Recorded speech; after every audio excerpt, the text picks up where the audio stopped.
জিহাদ করা, হত্যা করা, প্রতিবাদ নেওয়া, এটা অপছন্দনীয় তাদের কাছে যারা এটা মানে না। ওয়াসা আনতাকরাহু শাইআন ওয়া খায়রুল লাকুম, আর আল্লাহ তাআলার কাছে এটা কি উত্তম কাজ, পরিপূর্ণ কাজ। এই জন্য আমরা আমাদের সমাজে এখন যত খারাপিয়তা দেখা যাইতেছে, যত দুষ্কৃতিকারী দেখা যাইতেছে, যত দুর্নীতি দেখতেছেন, যত বেহায়াপনা দেখতেছেন, এর কারণ হলো একমাত্র জিহাদ ফি সাবিলিল্লাহ ছাড়িয়ে দেওয়ার কারণে, ঠিক কিনা? যদি জিহাদ ফি সাবিলিল্লাহ আমরা আমারও আছে, তাহলে এই দুর্নীতি, দুঃশাসন, এই বেহায়াপনা এই দেশ থেকে দুর্বৃত্ত হবে, ঠিক কিনা?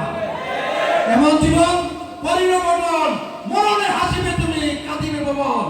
ইসলামী জাতীয় শাসনতন্ত্র ছাত্র আন্দোলন আপনারাই পারেন।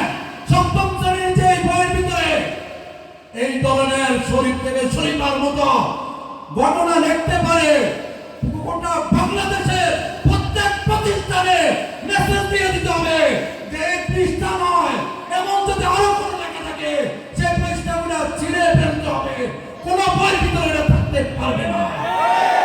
তাই নয়, এই যারা এই বই প্রণয়ন করছে তাদের উপযুক্ত শাস্তির বিধান, আইন পাস করতে হবে। বিশ্বের চরমনা যত মাঠে নেমেছে তাদের বিরুদ্ধে আইন হবে, তারা শাস্তি পেতে হবে। তার কারণে আমরা আগামী দিনে সকল প্রোগ্রামে, সকল সম্মেলনে আমরা সদস্যতা অংশগ্রহণ করবো।